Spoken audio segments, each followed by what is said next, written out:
আজকে সকালে বাজারে যখন যাচ্ছিলাম তখন মনে হলো গাড়ির থেকে একটা কিছু ডং ডং করে কোথাও শব্দ হচ্ছে। তো আমাদের বাড়ির সামনেই একটা গ্যারেজ আছে, ওখানে আমি মাঝে মাঝে কাজকর্ম করাই।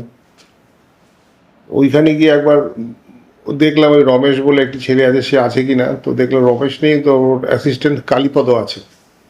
তো কালীপদকে বললো, ভাই একটু দেখ তো কোথার থেকে ঢ্যাং ঢ্যাং শব্দ হচ্ছে। তো ও সব ঠিক করতে লাগলো হাতুড়ি ফাতুড়ি নিয়ে।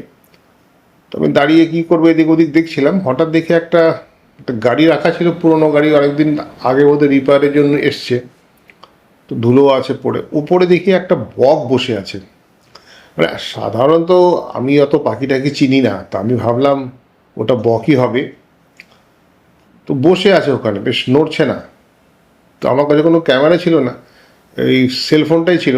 তো সেলফোনটা বের করে কয়েকটা ফটো তুললাম। তো এর মধ্যে কাজ হয়ে গেছে শেষ, কালীপদ। তো ও এসে বলল যে স্যার কাজ তো হয়ে গেছে। তা আমি বললাম দাঁড়া না, এইটা ফটো তুলছি, এটা বক দেখ। ও বলছে স্যার এটা তো এখানে আসে, রোজই আসে, ওরা ওকে আমরা খাওয়াই টাওয়াই। ওই সে কি তুই খাওয়াস? বলে হ্যাঁ। তো প্রায়ই আসে? বলে হ্যাঁ প্রায়ই আসে। তো ও বললো দেখবেন স্যার ও কি সুন্দর খাবে। ও ভেতর থেকে একটা বাটির মধ্যে করে কিছু চিকেন না মাছ, আমি ঠিক বুঝলাম না, ও নিয়ে এলো, নিয়ে এসে হাত হাত বাড়িয়ে দিয়ে বললো, ওকে ডাকছিল আয় আয় করে। মা দেখি দিব্যি এলো, এসে ওর হাত থেকে ও সব খেলো। ওই খাওয়ার একটা ভিডিও করতে চেষ্টা করলাম, কিন্তু হলো না। ও সামনে যেতেই বকটা উড়ে গিয়ে একটু অন্য জায়গায় গিয়ে গিয়ে বসলো। তো বাড়ি ফিরে আমার মনে হলো যে এই বকটা কেন এখানে, কেন এই বক তো খেতে টেতে জল টলের ধারে ঝোপঝাড়ে থাকার কথা। তা কিছুক্ষণ ঘেঁটে দেখলাম এটা অ্যাকচুয়ালি বক ঠিক বলে না, এটাকে বলে অ্যাকচুয়ালি বাংলায় বলে গাই বক আর গো বক, ইংরেজিতে বলে ক্যাটেল ইগ্রেট। এই ক্যাটেল ইগ্রেট জেনারেলি এটা হেরন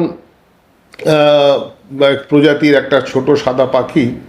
তো এদের যখন যখন এদের প্রজননকাল হয় তখন এদের সোনালি বা কমলা রঙের একটা আভা ওদের গলার দিকে দেখা যায়। এটার মধ্যে কিন্তু ছিল।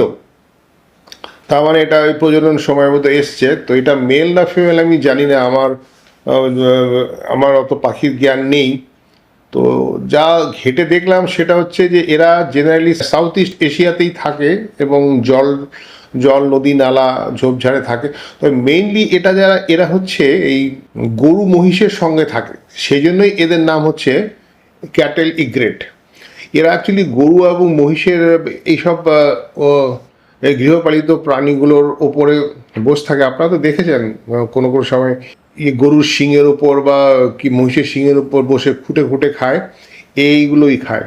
এরা কি খায়? এরা অ্যাকচুয়ালি এই গরু এবং মহিষের গায়ে পোকা থাকে, ফ্লিজ বা টিক্স, এগুলো এরা সাফ করে দেয়। তো এই জন্য যাদের এই গ্রামে গঞ্জে যাদের গরু গরু বা মহিষ আছে, এরা এদের খুব একটা পছন্দই করে। জেনারেলি এরা 2-3 বছর বাঁচে। কেন মরে? এই বাজ পাখি বা ঈগল এদের খেয়ে নেয়, বা কোনো কোনো সময় কোনো শিকারীরা এদের শখ করে গুলি করে। এত সুন্দর একটা প্রাণীকে যে কি করে লোকেরা গুলি করে সেটা আমি ভেবে পাই না। আর কোনো কোনো সময় এরা ওই জলের যে নদী বা পুকুরে যেমন ওই জাল পাতা থাকে, ওই জালে আটকে যায়, আটকে গিয়ে মরে যায়। তো 2-3 বছরের বেশি বাঁচে না। আরও দেখলাম যে ওই মা বক 3-4টে করে ডিম দেয়। তো এটা 24 দিন তা দিতে হয়। তো 24 দিন তা শুধু মা বক যে দেয় তা না, মা বক দেয়, বাবা বকও দেয়। এটা একটা সুন্দর সিস্টেম এদের। আমি জেনারেলি দেখেছি মুরগি বা হাঁস কিন্তু মা হাঁসটাই দেয়, মা হাঁস বা মা মুরগিটাই তা দেয়, বাবা হাঁস কিন্তু আসে না। অনেকটা মানুষের কাছাকাছি। আগের দিনে যেমন মায়েরাই সব বাচ্চাদের মানে বড় করতো, তবে আজকাল অবশ্য মা বাবা দুজনেই সমান যত্ন নিতে হয়, দিনকাল পাল্টে গেছে। যাই হোক, তো এই বকগুলো বাচ্চা দেয়, এই 24 দিন পরে ডিম ফেটে। তো বাচ্চাগুলো এই প্রথম 21 দিন ওদের গায়ে কোনো লোম টোম বা পাখা টাকা কিছু থাকে না। তো এরা এই মা বাবার ওপর এই ডিপেন্ডেন্ট। এরা মা বাবার খাবার নিয়ে আসে, ও গলার ভেতর থেকে রিগার্জিটেট করে বের করে, তো ওই বাচ্চাগুলো ওগুলোই খায়।